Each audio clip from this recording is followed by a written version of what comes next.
आज हम लोग क्या पढ़ेंगे? त्रिकोणमिति, फलनों के चिन्ह, प्रांत व परिसर पढ़ेंगे। ठीक है। त्रिकोणमिति, फलनों के चिन्ह। त्रिकोणमिति दो शब्दों से मिलकर बना हुआ है। त्रिकोणमिति क्या बना हुआ है? दो शब्दों से मिलकर बना हुआ है। पहला त्रिकोण धन मिति। त्रिकोण मिति, त्रिकोण का मतलब ये होता है तीन कोणों वाली आकृति। त्रिकोण का मतलब क्या होता है बाबू? तीन कोणों वाली आकृति अर्थात त्रिभुज। और मिति का अर्थ होता है मापन। मिति का अर्थ क्या होता है? मापन। अर्थात हमारा यहाँ पे ये हो गया कि त्रिकोणमिति की परिभाषा क्या बन जाएगी कि त्रिकोणमिति गणित की वह शाखा है। त्रिकोणमिति गणित की वह शाखा है जिसमें त्रिभुज की भुजाओं तथा कोणों की मापों का अध्ययन किया जाता है। क्योंकि त्रिभुज में तीन कोण होते हैं, तीन भुजाएं होती हैं। त्रिकोण मतलब क्या? त्रिकोणमिति में हम लोग तीनों भुजाओं के माप करेंगे और कोणों के भी माप करेंगे। अर्थात त्रिकोणमिति के अंतर्गत हम त्रिभुज की तीनों भुजाओं तथा उनकी कोणों के माप का अध्ययन हम लोग करते हैं। देखिए त्रिकोणमिति बना किस लिए है? आखिर में त्रिकोणमिति हम लोग क्यों पढ़ते हैं? त्रिकोणमिति का यूज क्या है? त्रिकोणमिति कहाँ प्रयोग की जाती है? आखिर में हम त्रिकोणमिति पढ़ने से मतलब आशय यानी क्या फायदे हैं? त्रिकोणमिति हम किस लिए पढ़ते हैं, यानी किस क्षेत्र के लिए पढ़ते हैं? कोई भी चीज हम पढ़ते हैं तो उसका कुछ ना कुछ उद्देश्य या कहीं यूज होता होगा। उसका बिना यूज का तो हम कोई काम भी ना करें। तो क्या त्रिकोणमिति का उपयोग क्या है? त्रिकोणमिति हमें पढ़ना जरूरी इसलिए होता है कि त्रिकोणमिति का यूज हमें विज्ञान के क्षेत्र में मिलता है। भूकंप शास्त्र में भी इसका उपयोग किया जाता है और अणुओं की अवस्था का वर्णन करने में भी इसका हम लोग क्या करते हैं? उपयोग किया जाता है।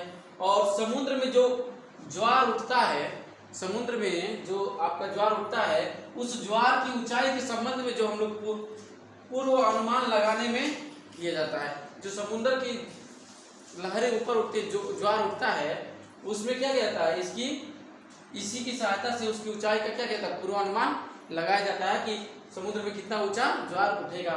और इसके और भी यूजेज हैं, अन्य क्षेत्रों में भी इसका क्या किया जाता है? उपयोग किया जाता है।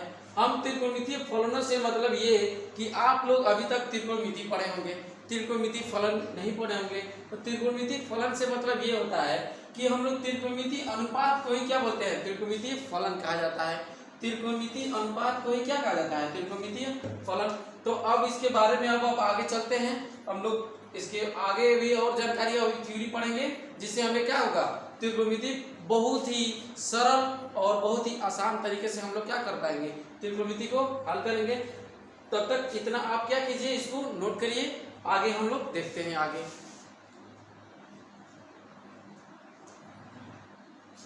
चलिए कोण देखते हैं। कोण क्या होता है? यदि कोई किरण OA अपनी प्रारंभिक स्थिति से अंत्य बिंदु O के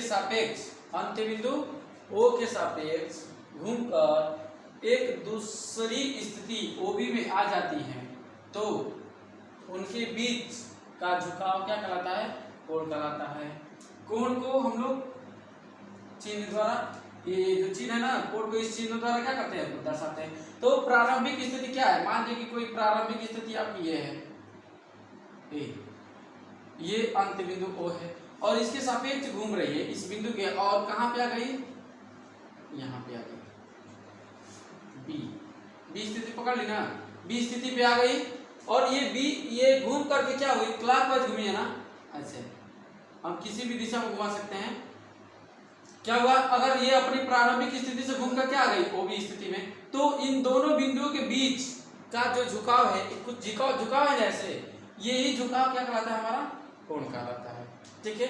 ये हमारी क्या हो जाती है? प्रारंभिक भुजा। प्रारंभिक भुजा कहलाती है। और ये क्या कहलाती है? अंतिम, यानी कि ये घूम कर क्या आ गई? लास्ट में यहाँ पे इसकी स्थिति होगी तो इसको बोलते हैं अंतिम भुजा। अब ये हमारी अंतिम भुजा हो गई। और यानी यूं कह सकते हैं कि हमारी प्रारंभिक भुजा वो अंतिम भुजा के बीच का जो झुकाव होता है वो क्या कहलाता है? कोण कहलाता है। ठीक है। कोण के प्रकार पड़ेंगे, क्योंकि ज्यामिति में किसी भी कोण का मान, कोई भी कोण हो, उसका मान सदैव क्या होता है? 0 से लेकर के 360 के मध्य होता है। 360 डिग्री के मध्य होता है। चूंकि त्रिकोणमिति में हम जो त्रिकोणमिति पढ़ने वाले हैं उस त्रिकोणमिति में कोण क्या होता है, धनात्मक भी होता है और ऋणात्मक भी हो सकता है। उसका जो परिमाण होगा धनात्मक या ऋणात्मक दोनों में से कोई भी हो सकता है।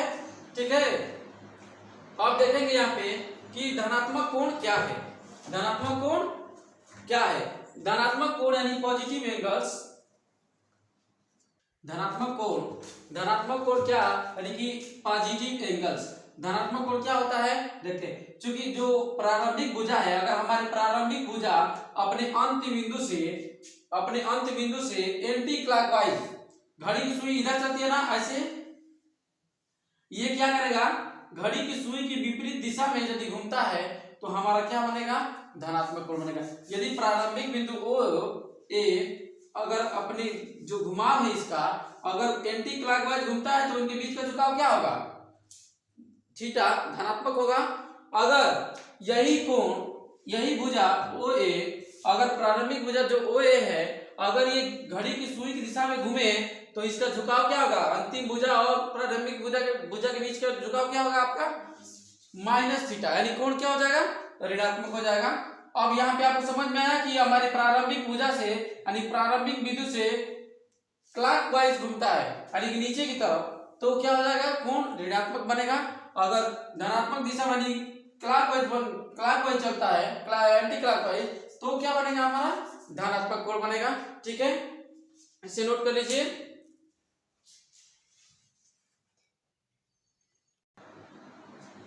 अब देखेंगे क्या, कोणों के मापन, मेजरमेंट ऑफ एंगल्स क्या होता है।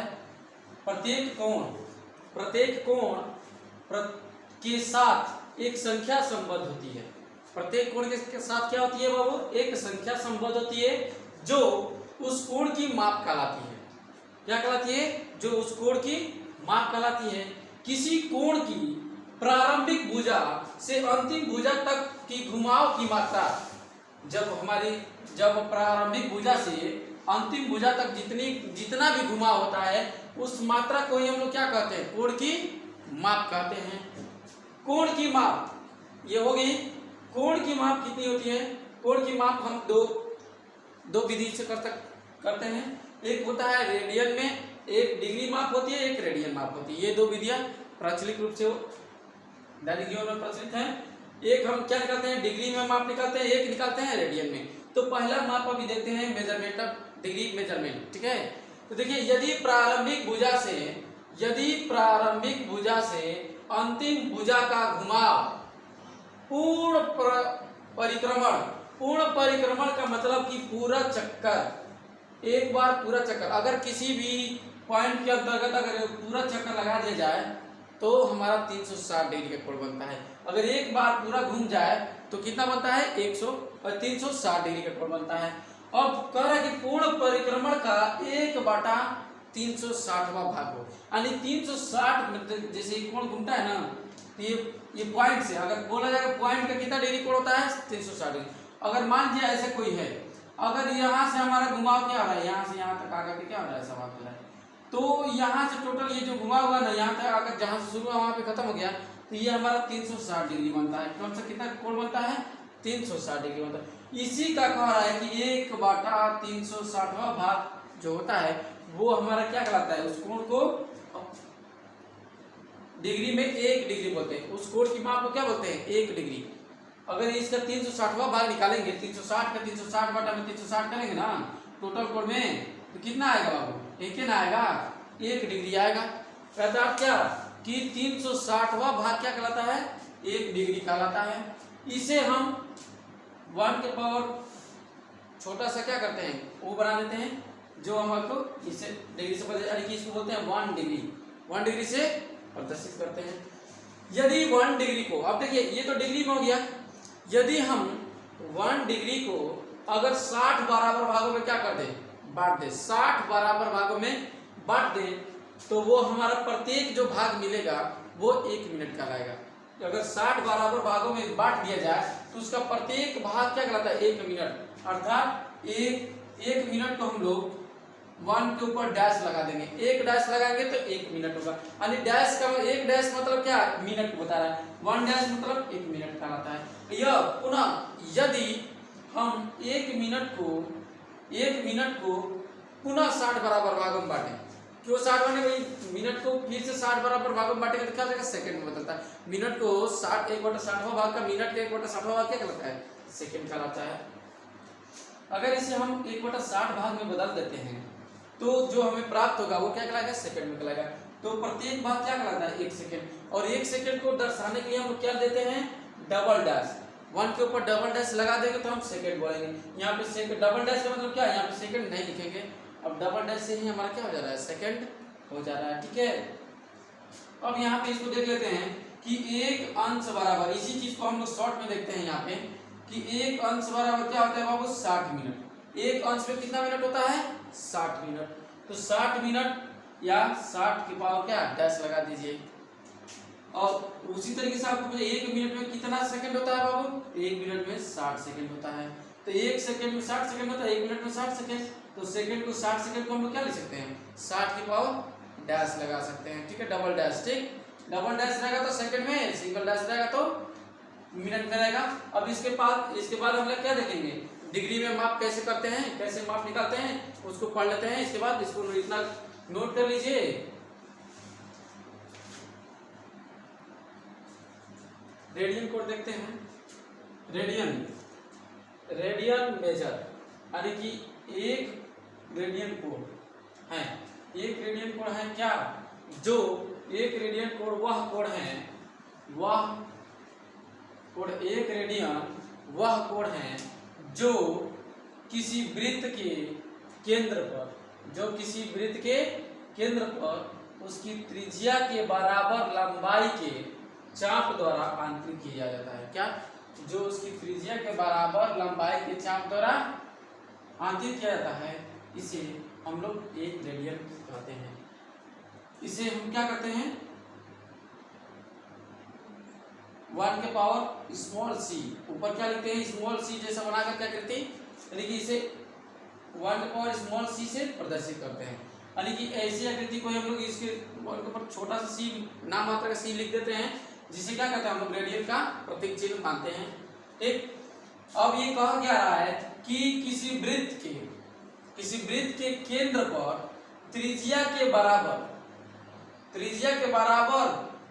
ये जो लंबाई है ना, ये चाप की लंबाई, यानी त्रिज्या के बराबर लंबाई के चाप आंतरिक द्वारा चाप होता है, जो कि यानी कि एक रेडियन वह कोण है जो किसी वृत्त के केंद्र पर उसकी त्रिज्या के बराबर लंबाई के चाप द्वारा क्या कहता है, आंतरिक किया जाता है। चलिए, तो ये जो एल जो है वो एल चाप की लंबाई है, और ये जो आर है, स्मॉल आर, वो वृत्त के केंद्र है, और ये जो लंबाई होनी चाहिए, यानी कि वृत्त के केंद्र की वृत्त की त्रिज्या के बराबर होनी चाहिए, यानी कि यदि एल आर हो जाएगा, आर अपान में आर, तो इसका क्या हो जाएगा, कट करके 1 हो जाएगा ना, यानी ये जो आपका आएगा वो कितना हो जाएगा, 1 रेडियन, अर्थात क्या, एल इक्वल टू क्या, आर बटा में आर इंटू रेडियन है ना, रेडियन, और कितना आ जाएगा, 1 रेडियन, 1 रेडियन, या इसको 1 ऊपर सी लिख देंगे ऐसा ना, तो रेडियन लिखने की जरूरत ही नहीं पड़ेगी, इसका मतलब खुद ही रेडियन है, 1 रेडियन। इसको क्या बोलते हैं, 1 रेडियन, क्या बोलते हैं इसको, 1 रेडियन। तो देखिए ये क्या होता है, अब ये रेडियन हो गया ना, ये हमारा रेडियन हो गया। अब क्या होगा, रेडियन भी प्लस में और माइनस में होगा कब, जब ये देखिए एंटी क्लॉकवाइज घूम रहे हैं, ये जो हमारी भुजा है, यहाँ पे ए है, ये बी है, ये क्या है, ए है और ये बी है। जब एंटी क्लॉकवाइज चलते हैं इसमें, तो रेडियन क्या हो जाएगा, प्लस में आएगा, और जब क्लॉकवाइज चलेंगे तो हमारा रेडियन क्या आएगा, ऋणात्मक आएगा। जैसे डिग्री का माप हमारा ऋणात्मक धनात्मक हो रहा था, वैसे ये भी क्या होगा, क्योंकि देखिए ये 1 है ना, ये भी 1 है, ये भी 1 है, ये भी 1 है, ये भी 1 है, ये भी 1 है। क्यों 1 है, क्योंकि आप परिभाषा जानते हैं रेडियन का, एक रेडियन वह कोण है जो किसी वृत्त के केंद्र पर उसकी त्रिज्या के बराबर लंबाई के चाप द्वारा आंतरिक है, यानी कि इस जो चाप की लंबाई होगी वृत्त के त्रिज्या के बराबर होगी, यानी कि अगर वृत्त की त्रिज्या के चाप की लंबाई, वृत्त की त्रिज्या की लंबाई के बराबर चाप द्वारा वृत्त के केंद्र पर अंतरित किया गया कोण ही क्या कहलाता है? 1 रेडियन कहलाता है। चलिए हमारा रेडियन तो क्लियर हो गया ना। अब आगे देखते हैं, अगला टॉपिक देखते हैं।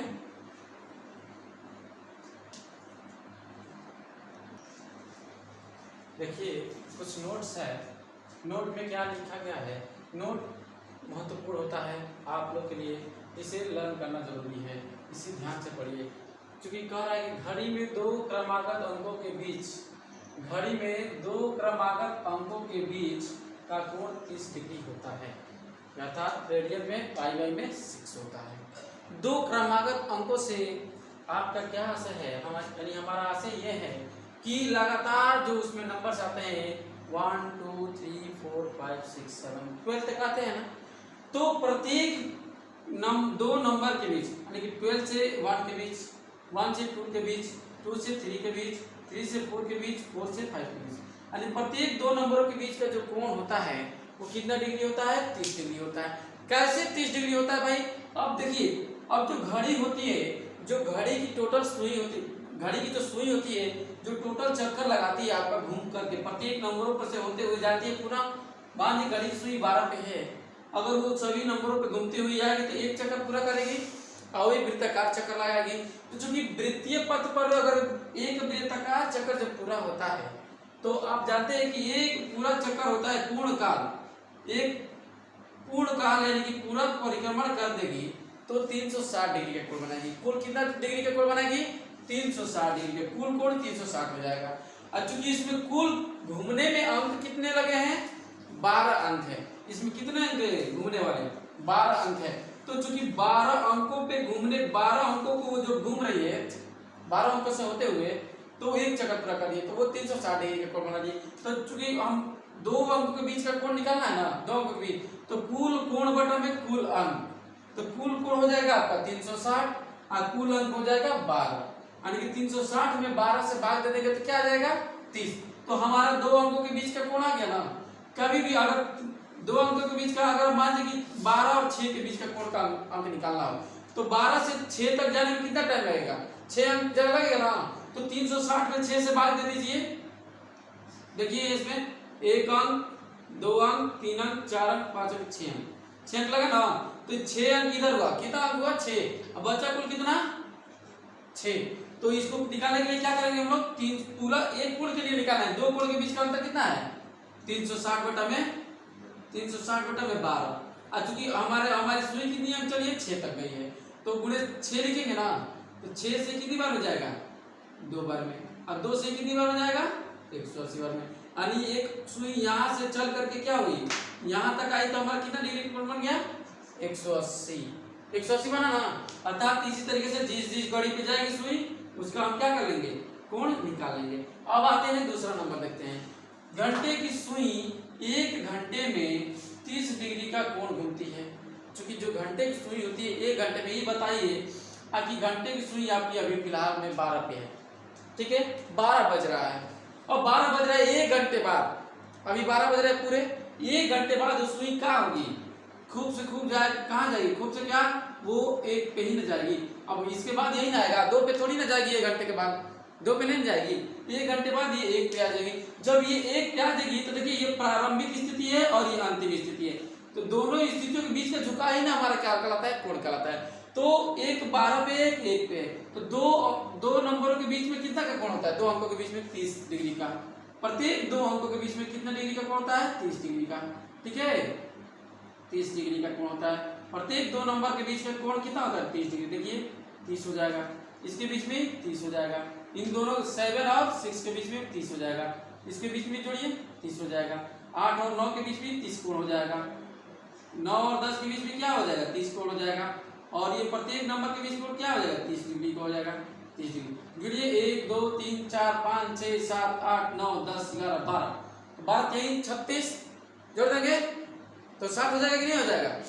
हो जाएगा ना सारे कोण को, क्योंकि प्रत्येक 2 अंकों के बीच का कोण होता है। अगर ये 12 बज रहा है, 2 बज रहा होगा, 12 बज रहा था पूरे 12, अब 2 घंटे बाद ये कितना डिग्री का कोण बनाएगी? 60 डिग्री का, दोनों को जोड़ देंगे ऐसे भी कॉमन बोल सकते हैं, और नहीं तो हम लोग निकाल भी लेंगे। ठीक, 1 मिनट में 1/2। तो चूंकि 1 मिनट में 1/2 भाग बना रही है, इसका मतलब क्या, यानी कि 1 मिनट में इन दोनों के बीच में रहेगी, यहां से ही लेकर, चूंकि दो बिंदुओं के बीच मिनट की सुई क्या होती है, यहां से लेकर यहां तक चलती है तो 5 मिनट होता है। किन्हीं दो अंकों के बीच अगर वो चलती है, 12 से अगर 1 पे आती है तो कितना मिनट का अंतराल होता है, 5 मिनट का होता है। चूंकि 5 मिनट का अंतराल होता है ना, आपका कितना हो जाएगा, 5 मिनट का अंतराल हो जाएगा। 5 मिनट में कितना डिग्री का कोण चलेगी, 5 मिनट में कितना डिग्री का कोण चलेगी, 30 है ना, 30 में क्या करेंगे, 5 से भाग देंगे तो कितना डिग्री हो जाएगा, 6। 30 मिनट की सुई 1 मिनट में कितना डिग्री का कोण बनाएगी, 6 डिग्री का बनाएगी, नहीं बनाएगी, बनाएगी ना। अब यहाँ पे मिनट की सुई एक यहां से लेकर यहां तक चलेगी तो कितना मिनट हुआ बाबू, 5 मिनट हुआ। और चूंकि इन दोनों के बीच का कोण कितना है, 30 डिग्री है। दो बिंदुओं के बीच का कोण कितना है, दो अंकों के बीच का कोण 30 है।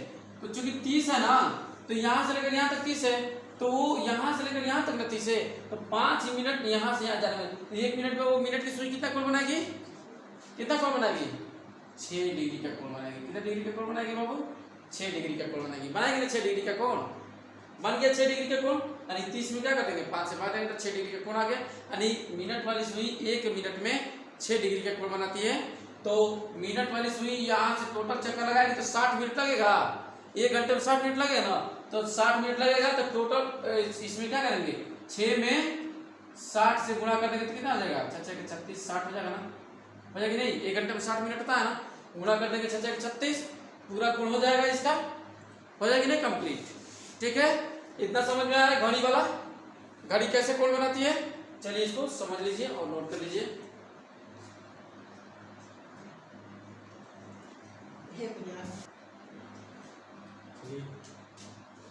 अब क्या देखेंगे हम लोग, डिग्री तथा रेडियन के मध्य संबंध। डिग्री तथा रेडियन के मध्य संबंध देखेंगे। चूंकि एक अंश मतलब कि अंश को रेडियन में बदलने के लिए, अंश को रेडियन में बदलने के लिए हम π/180 से क्या करते हैं, जब भी अंश में दिया रहेगा मान, कहा जाएगा कि इसको रेडियन में क्या करिए, बदलिए। हम क्या करेंगे, उसमें 180 से गुणा कर, 1/π/180 से गुणा करते हैं तो क्या हो जाएगा, मान हमारा जो उसका होगा रेडियन में परिवर्तित हो जाएगा। ठीक, अगर रेडियन में दिया हो और रेडियन को कहा दिया है अंश में बदलने के लिए, तो हम उसमें सीधे क्या करेंगे, 180/π से हम लोग गुणा करते हैं। अब 180/π से गुणा करने के बाद क्या हो जाएगा, हमारा कोण रेडियन से अंश में बदल जाता है। क्योंकि 1 रेडियन बराबर क्या हो जाएगा, 180 डिग्री अपन में पाई। नोट, इंपॉर्टेंट नोट्स में ये देख लीजिए आप कि जो पाई रेडियन होता है इसका मान डिग्री में क्या होता है, 180 होता है। जबकि पाई बराबर क्या होता है, 22 में, पाई के पावर रेडियन में रहेगा। अब देखिए, यदि कोण रेडियन में है तो रेडियन में पाई का मान क्या होता है, 180। और जबकि ये ज्यामितीय में हम लोग पढ़ते हैं, ज्यामितीय आकृतियों में, तो पाई केवल पाई का मान क्या होता है, 22/7। तो 1 रेडियन को जब हम बदलेंगे, 1 रेडियन बराबर कितना होता है, क्योंकि ये पाई है ना केवल, तो ये पाई है, तो इस पाई का मान क्या रखेंगे हम लोग, जब पाई रेडियन में था तो 180 था, यहाँ पे पाई का मान क्या रखेंगे, 22/7। और 22/7 यानी 7 ऊपर गया, और 180 में 7 से गुणा करेंगे और 22 से भाग देंगे तो हमारा कितना आएगा, 57 डिग्री 16 मिनट 21 सेकेंड। यह हमारा 1 रेडियन बराबर होगा। हम इसे क्या कर लेंगे, लर्न कर लेंगे, कहाँ से आया है ये कैसे निकला है, ये मेथड है, ये इस नियम के थ्रू निकला है ये। अब 1 रेडियन बराबर हम क्या मान याद करेंगे, 57 डिग्री 16 मिनट 21 सेकेंड। ये हमको मान को याद कर लेना है। अब चलते हैं हम इसके बाद क्या करेंगे, प्रश्नावली को देखते हैं। चलिए इसको नोट कर लीजिए।